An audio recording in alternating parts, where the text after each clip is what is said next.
Jambo Jamar, or greetings, kindred in Kiswahili.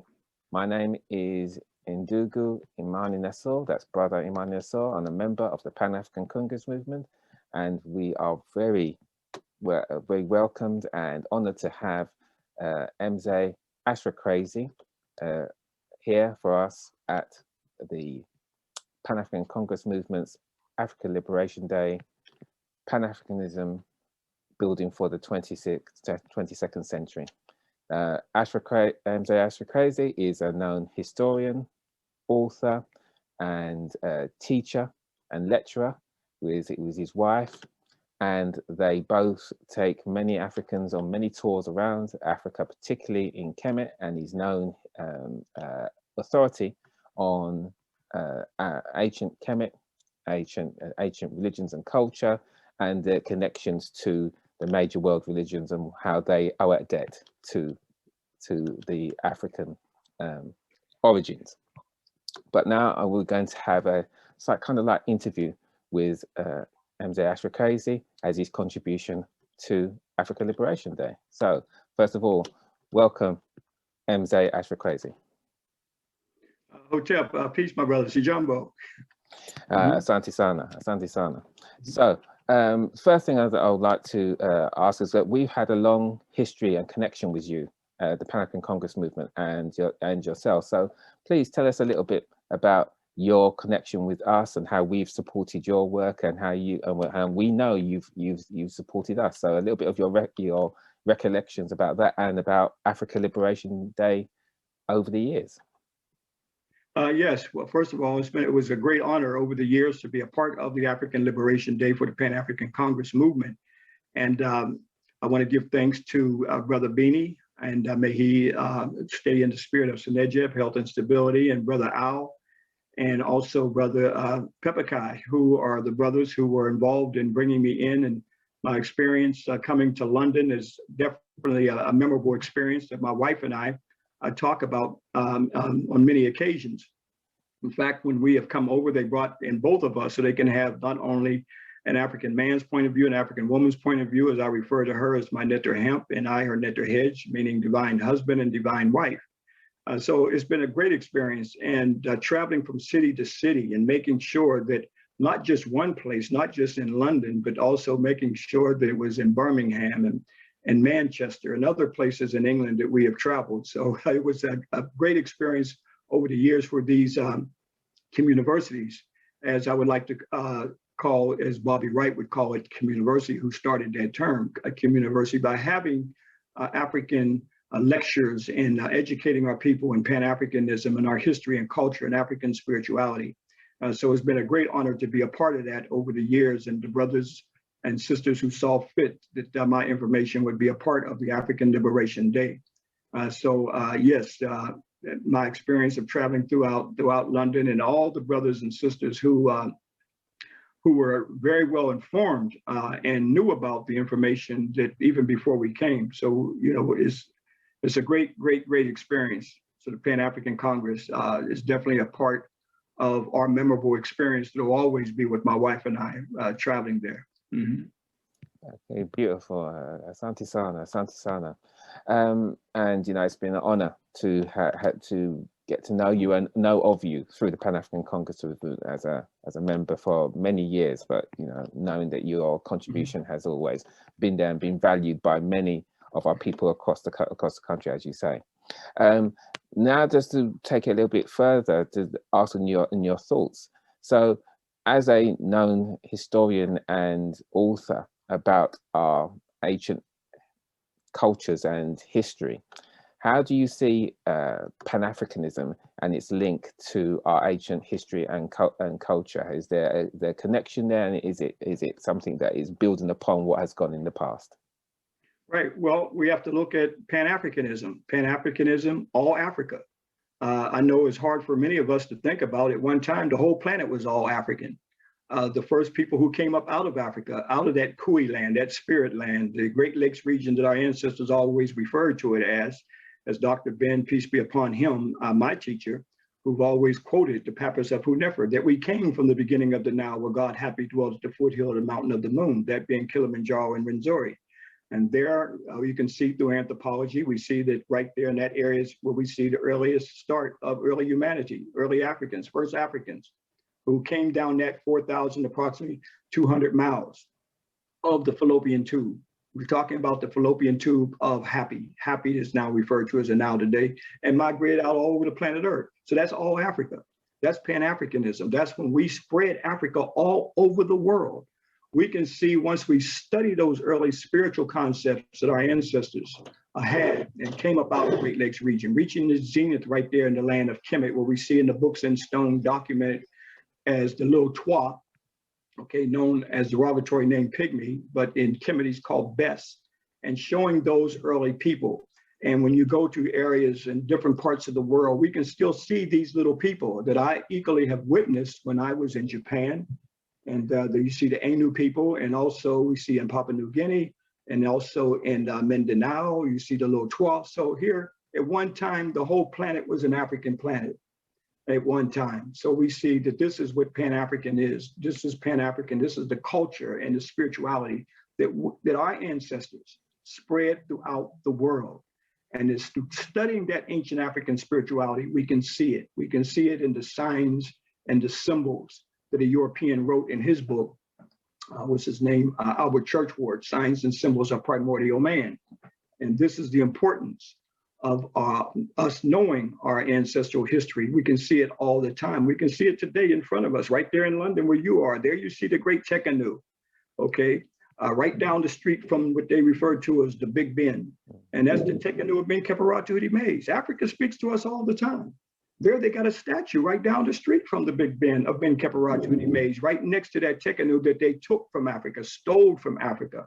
So when we look at us as an African people, we were stolen from the African continent. The knowledge, the history equally was stolen from the African continent and incorporated into the Western world. And once we open our mind into the spirit of Pan-Africanism, all Africa, then we can see our ancestors speak to us all the time. So that's what we have to do. We have to, as Edward Wilmot Blyden said, we have to, throughout the world, reclaim our Africanness.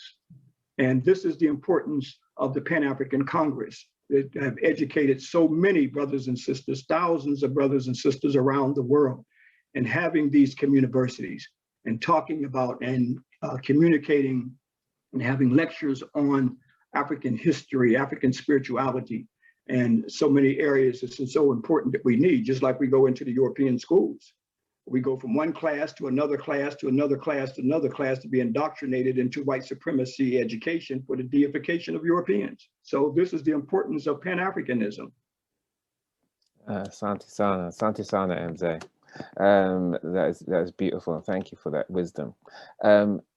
And leading on from what you've said there, and for us understanding about all Africa and Pan-Africanism and how the African world and capturing our minds, how do you see what will be us moving into the 22nd century for our liberation? What are the next steps that we need to do now that we can take us towards that liberation? Well, this is, again, we're building on African liberation by having events that the Pan-African Congress, again, has put on. So we've got to, like everything that we have, or whatever you create, you have to have a vision first, all right? Once you have a vision, and then what does that vision draw from? It draws from our ancestors. It draws from a genetic memory bank that's already within us. And then we start to have that vision. We start to see where we want to be at. We just can't leave it to it's going to be there. No, we are the people who have got to create it and lay the foundations of it. When we go back and look at those great MERS that the Greeks referred to as pyramids, our ancestors had a vision before they even started to build those structures. So when we go back and see the great monuments that we see throughout the African continent, our ancestors had a vision for that. So we've got to now start to build a vision, start to have a spirit and project that spirit, talk about that spirit, having the programs that we see that the Pan-African Congress movement is having in the for Pan-Africanism and building for the 22nd century, and talk about these things. And many people say, well, that doesn't exist. No, as long as it exists in your mind, then it will also be created. And that's what we've got to do. This is the importance of having a vision. I mean, it's like anything else. If you don't have a vision, then you don't have a future. And that's why Dr. Clark, peace be upon him, another grandmaster teacher, he said, what did he say? Pan-Africanism or perish. So this is the importance of Pan-Africanism that we've got to pull from our ancestors. Our ancestors laid the foundation for us. All that they built is still there. All people draw from their ancestors. When Europeans, okay, go to the Wailing Wall, when European Jews go to the Wailing Wall, it's a wall, all right? They say Solomon's temple used to be there, okay? Even though there's no historical fact it was ever there, but that's what they say. But what are they doing? They're putting prayers inside these stones. They're connecting to their ancestors to keep them connected as a people so they can go into the future. So equally, we have to draw from our ancestors, the great monuments that our ancestors built on the African continent. We can't get caught up into what Europeans brainwashed us into, this paganism and all these terms to keep us separated from the great monuments that our ancestors created. So why can't we go to the great MERS, the greatest structures on the planet Earth, the oldest structures on the planet Earth, and come there and give the oath to the ancestors and equally giving praise to our ancestors like Akekufu and many others. This is what we have got to do. That's what makes us a people. That's how we can see the vision for the future. And because our ancestors put that there as a reminder of who we are. And so as the Sankofa bird says, you go, what? You return to the past for the future. I mean, for the present to go into the future. Absolutely. So this is what we've got to do. Past, present, and future. That's what makes us a people. So we got to start to have that vision now. Excellent, excellent. Those are words that we are hoping to put into place in African Liberation Day and going forward, and you know, and build upon that. So thanks for that wisdom. And then finally, is there any final words of solidarity and encouragement to the Pan-African world who are tuning in and watching this African Liberation Day that you'd like to impart? Well, like so many things that we can call on, and I think that we've got to get back to our Black divinity. Okay, we've got to get back to our Black divinity. Okay, worshiping our own Blackness. Okay, we've got to get back to our own Black deity, our own Black God. We cannot go forward into the future worshiping images of Europeans. We've got to get out of white idolatry. This is the importance of Pan-Africanism. Pan-Africanism pulls all this together. We got to stop being afraid of ourselves as a people. So we draw from those great ancestors who already struggled, okay, and laid the foundation for us, the Honorable Marcus Garvey, and so many others, Patrice Lumumba, excuse me, okay, Kwame Nkrumah, and so many who have struggled and laid the foundation, continue to study their works, and also drawing from their work so we can lay a foundation so we don't find ourselves into quicksand. So there's so many areas that we've got to draw from, and there are many of us who carry so many of those parts, those pieces. It's like a jigsaw puzzle. One person doesn't have all the pieces, but many of us have parts of those pieces. And as long as it fits into Pan-Africanism, then it worked for us. That's where we've got to go forward as a people, my brother. And again, African Liberation Day, this is what we've got to start to instill into brothers and sisters. All Africanism. We cannot find ourselves looking outside of ourselves and hope to find freedom. We've got to look in ourselves to find freedom. And in ourselves, that goes back to our ancestors and our own Black divinity and our own Black God. Asante Sana, MJ. Yes, absolutely, absolutely. Thank you for those words of encouragement and for that wisdom and for that guide, the guide that we will take to heart. And I love that papyrus behind you, the judgment scene, and we brought that to the world. Our ancestors brought that to the world long before any religions were on the planet Earth, long before Judaism, Christianity, Islam, Buddhism, Confucianism. That is the foundation. So we got to take our hearts and put it on the scale, okay, with the feather of Ma'at, that African goddess of truth, justice, and righteousness. That's where our spirit has got to be. We brought this morality to the world, my brother, okay, and let our deeds be written by Tahuti. Absolutely. that we will also be just in making sure that we did all that we could while we were here for our people. Everybody can't do everything, but as long as we're doing something, as long as we're doing a piece, okay, the help and the liberation of our people. And again, to the great master teacher, as Dr. Clark said, Pan-Africanism or perish. I mean, this is what it comes down to. Either we're going to be all about Africa or we're not going to make it. And I feel that because of the Pan-African Congress and the education of thousands and to millions of our people, that the organization will go forward, that we will have freedom as an African people. So Pan-Africanism will last for eternity. Asante Sana, Asante Sana. A massive thank you from the Pan-African Congress movement, Mzee Ashra Kwesi. Love and respect to you, your wife, and to your family, and thank you for sharing some time with us. And safe journey. Asante Sana to you, my brother Taharka.